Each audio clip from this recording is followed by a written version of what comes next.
Hello বন্ধুরা, আজ 11ই জানুয়ারি Saturday. Good morning. এখন ভোর 4:30 বাজে। আমি এখন চলেছি বারুইপুরের বার্ড স্যাংচুয়ারি, যেখানে আছে কিছু পাখির ছবি তোলার জন্য। ড্রাইভারকে বলে রেখেছিলাম, তো ড্রাইভার এসে গেছে। তো আমি ঠিক 5:10 বেরোবো, যাতে ওখানে 6টার মধ্যে পৌঁছে যাই। তো চলুন আমাদের সঙ্গে সরাসরি বারুইপুর বার্ডল্যান্ডে গিয়ে আপনাদের সঙ্গে ভিডিও অন করছি। ততক্ষণ একটু ধৈর্য ধরে দেখুন। তো বন্ধুরা, আমরা আজকে শনিবার, তো মোটামুটি বাইপাস খালি ছিল। তো আমরা 6:10-15 মধ্যে আমরা চলে গেছি বারুইপুরের, যেখানে পাখির ছবি তোলা হয় সেই জায়গাটায়। তো এখন অনেকটা কুয়াশা রয়েছে, পাখির সেভাবে অ্যাক্টিভিটি শুরু হয়নি। কিন্তু পাখিরালয়ের পাশে একটা বড় ওয়াটার বডি আছে, সেখানে প্রচুর পাখির কিচিরমিচির শব্দ শোনা যাচ্ছে। তো আমরা প্র্যাকটিস শুরু করলাম যে কি তোলা যায়, কি তোলা যায় না। এখনো সেভাবে ভালো পাখির অ্যাক্টিভিটি শুরু হয়নি, হয়তো রোদটা উঠলে তবে শুরু হবে। ততক্ষণ আমরা ওয়েট করি আর একটু চারিদিকটা আপনাদের দেখাই। তার আগে আমরা একটা চা খেয়ে নিয়েছি। তো দেখুন, ভালোই লাগবে, সুন্দর জায়গা, একদম গ্রাম্য পরিবেশ। তার মধ্যে মধ্যে কিছু পাখি কিছু এদিক ওদিক হাঁটাহাঁটি করছে, সেটাই আপনাদের এখন দেখাই।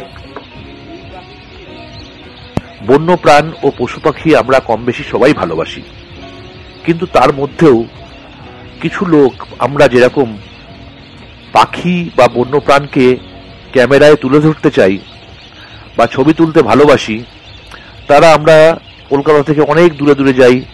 কখনো যাই শিলিগুড়ি লাটপাঞ্চর, কখনো যাই আগ্রাতে ভরতপুর বার্ড স্যাংচুয়ারি, কখনো যাই উত্তরাখণ্ড, কখনো যাই মহারাষ্ট্র, কখনো যাই কেরালা। তো বাড়ির কাছেই মাত্র 1 ঘন্টা দূরত্বে এমন একটা পাখিরালয় আছে, যেখানে আপনি গেলে আপনার পাখি দেখার অনেকটা শখ পূর্ণ হবে। সেখানে কিছু পাখি আছে যেগুলো স্থায়ী পাখি, লোকাল বার্ড। কিছু পাখি আছে যেগুলো মাইগ্রেটারি বার্ড। তো সেগুলোই আপনাদের দেখাচ্ছি এখন। আপনি যদি গুগল ম্যাপে টাইপ করেন বারুইপুর বার্ড প্লেস, সঙ্গে সঙ্গে আপনাকে যেখানেই থাকুন সেখান থেকে আপনার গুগল ম্যাপের পথ নির্দেশিকা দিয়ে দেবে। তো যে জায়গাটা এসে পৌঁছালাম, সেই জায়গাটা প্রায় 2000 একর জমি, ফাঁকা জমি, যেটা পশ্চিমবঙ্গ সরকার হোক আর কেন্দ্রীয় সরকার হোক ধার্য করেছিল সরকারি অফিসের জন্য। সেখানে কিছু সরকারি অফিস স্থানান্তরিত করা হবে শহরতলিতে। তো দিনের পর দিন ফাঁকা পড়ে থাকায় প্রচুর জঙ্গল তৈরি হয়েছে, প্রচুর বড় বড় ঘাস তৈরি হয়েছে, একটু জলাজমিও তৈরি হয়েছে। শুধু গিয়ে দেখলাম টেলি একাডেমি বলে একটা বড় ইনস্টিটিউট তৈরি হয়েছে, সেটা বেশ বড়, সেটা পুরো পাঁচিল দিয়ে ঘেরা। বাদ বাকিগুলো সব জায়গায় কিছু কিছু কনস্ট্রাকশন হচ্ছে, কিছু কিছু হচ্ছেও না। আমাকে একটা চায়ের দোকানে গেলাম, সেখানে বললাম এই যে উঁচু পাঁচিল দেওয়া জায়গাটা বলে একটা জায়গা আছে, সেটা কিসের? বললো প্রেসিডেন্সি জেল এখানে স্থানান্তরিত করা হয়েছে, এর মধ্যে অনেক কয়েদি আছে। তো এখানে নাকি আলিপুর সেন্ট্রাল জেলও আনা হচ্ছে, সেটা আমি দেখতে পাইনি কোন দিকটায় করছে। একবার কথা হয়েছিল যে আলিপুর চিড়িয়াখানাটাও নাকি এখানে স্থানান্তরিত হবে। তো আমার একটা জলাশয় দেখলাম, যে জলাশয় টেলি একাডেমির পাশে, সেখানে প্রচুর মুরভেন, প্যাম্পেন, এই সমস্ত, তারপরে স্টক, প্রচুর পাখি ঘোরাফেরা করছে, কিছু উড়ে বেড়াচ্ছে, কিছু ইগল আছে যেগুলো এসে এইগুলো এদেরকে ডিস্টার্ব করছে। তারা তখন সব একসঙ্গে উঠছে, বেশ ভারী সুন্দর। ভোর তো এখন সবে সকাল, কুয়াশা রয়েছে, কুয়াশার মধ্যে যেটুকুনি দেখতে পেয়েছি সেটুকুনি আপনাদের দেখানোর চেষ্টা করছি। যদি খুব ভাগ্য ভালো থাকে, প্রচুর শিয়াল আছে এখানে। শিয়াল মাঝে মধ্যে জলাজমিতে ঢুকে পড়ে, সেখানে পাখিদের ধরে মারার চেষ্টা করে। সেটা যদি ভালো থাকে সেই কিলিংও দেখতে পাবেন। আর পার্পেল সোয়াম্পেন আর গ্রে হেডেড সোয়াম্পেন প্রচুর পরিমাণে আছে, যাদের ডাকে জায়গাটা পুরো সবসময় কিচিরমিচির হয়ে আছে, সেটাই শব্দ শোনা যাচ্ছে এখন। যদি খুব ভাগ্য ভালো থাকে, প্রচুর শিয়াল আছে এখানে। শিয়াল মাঝে মধ্যে জলাজমিতে ঢুকে পড়ে, সেখানে পাখিদের ধরে মারার চেষ্টা করে। সেটা যদি ভালো থাকে সেই কিলিংও দেখতে পাবেন। আর পার্পেল সোয়াম্পেন আর গ্রে হেডেড সোয়াম্পেন প্রচুর পরিমাণে আছে, যাদের ডাকে জায়গাটা পুরো সবসময় কিচিরমিচির হয়ে আছে, সেটাই শব্দ শোনা যাচ্ছে এখন। তারপরেই দেখলাম লেসার হুইসলিং ডাক, বেশ কিছু একসঙ্গে ঘোরাঘুরি করছে। এবং তারা তাদের মধ্যে একটু ঝগড়াঝাটি করছে, মাঝে মধ্যে খাবার নিয়ে অশান্তি হচ্ছে, মাঝে মধ্যে আবার যে যার মতো ঘুরে বেড়াচ্ছে।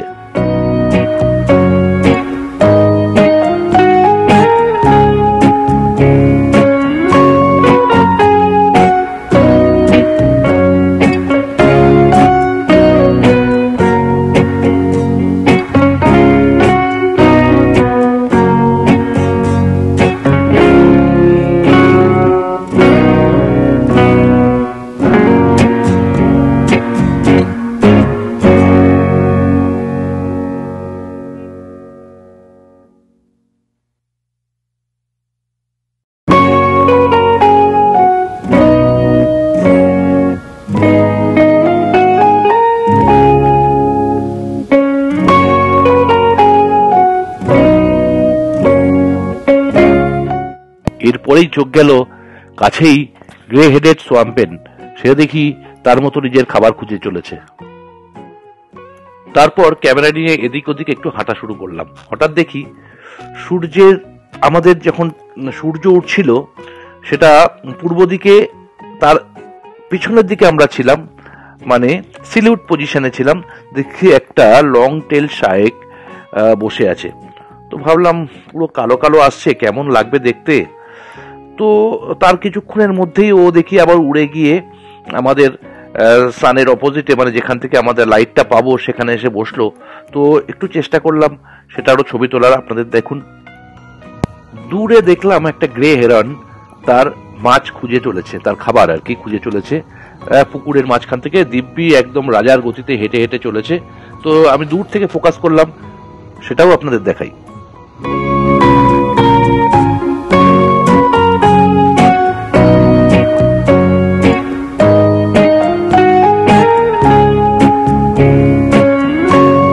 ঘুরতে ঘুরতে আবার পেয়ে গেলাম এক লংটেল শায়েকের আর একটা ভালো ছবি।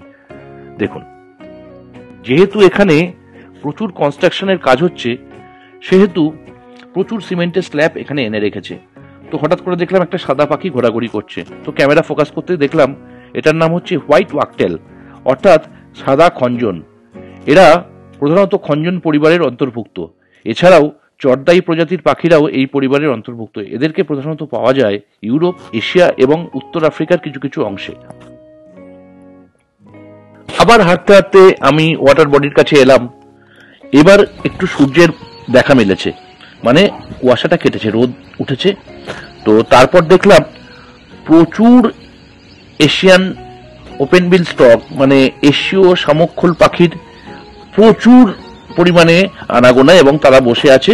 তারা একে অপরের সঙ্গে ঝগড়াও করছে, একে অপরের সঙ্গে খাবার নিয়ে এদিক ওদিক ওঠানামা, কেউ উড়ে বেড়াচ্ছে, কেউ আবার এসে বসছে।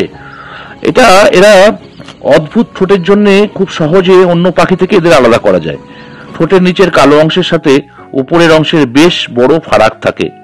পাখিটি বাংলাদেশ ছাড়াও ভারত ও দক্ষিণ পূর্ব এশিয়াতে বিভিন্ন দেশে পাওয়া যায়। সারা পৃথিবীতে এক বিশাল এলাকা জুড়ে এদের আবাস, প্রায় 20 লাখ থেকে 70,000 বর্গ কিলোমিটার।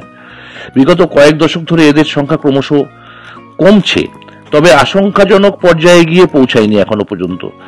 সে কারণে এই প্রজাতিটিকে ন্যূনতম বিপদগ্রস্ত বলে ঘোষণা করা হয়েছে।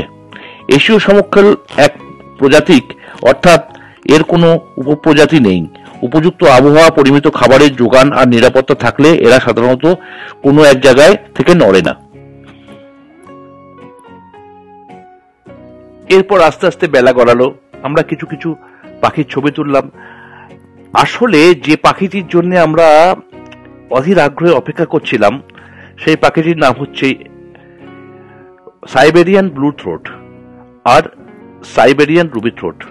তো অনেক খোঁজাখুঁজি করার পরে অনেক রকম পাখির, দেশীয় পাখি মানে লোকাল বার্ড ছবি তোলার পরে আমরা Siberian ruby throat, Siberian blue থ্রোটের খোঁজ পেলাম না কাউকে। যে অনেক ফটোগ্রাফার বন্ধুরা এসছে সেখানে, গল্প হচ্ছে, কোথাও দেখেছেন, কেউ কেউ বলছে।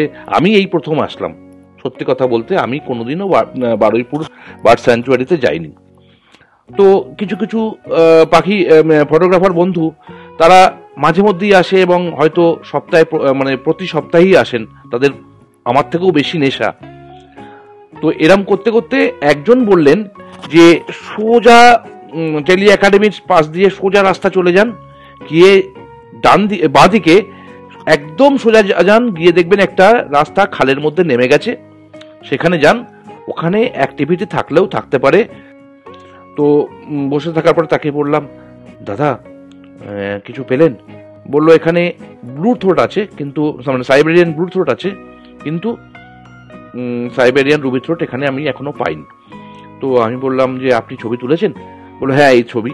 দেখালেন আমাকে ছবিটা। তো তারপর উনি উঠে গেলেন, বললো আমি চলে যাচ্ছি, আমি ছবি তুলেছি অনেক, আপনারা এখানে চুপচাপ বসে পড়ুন, বসে থাকুন, ওয়েট করুন, দেখবেন ও ঠিক এই জায়গায় আবার আসবে। তো আমরা 3 জন বন্ধু ছিলাম আমাদের সঙ্গে, যারা গেছিল, বললো বসে পড়। আমি বসে পড়লাম। বসে পড়ার পরে কিছুক্ষণ ওয়েট করা, তারপরে দেখি হঠাৎ করে ব্লু থ্রোট আমাদের সামনের একটা গাছের ডালে এসে বসেছে। তো যেই বসেছে, সেই প্রথম শটে যা ছবি দিয়েছে ও পাখিটা, তাতেই আমাদের অনেকটা ভালো ছবি তোলা হয়ে গেছে। তারপরে আবার উড়ে গেল, একটু কাদার মধ্যে বসলো, কিছু খাওয়ার চেষ্টা করছে। এই করতে করতে আমরা ওখানে প্রায় ঘন্টাখানিক কাটিয়ে যা ছবি তুললাম। তারপরে আস্তে করে ওকে রেখে বলে তুমি থাকো, আমরা এবার উঠে যাই, অনেক বেলা হয়েছে, আমাদের বাড়ি ফিরতে হবে। আস্তে করে আমরা উঠে বাড়ির দিকে রওনা দিলাম।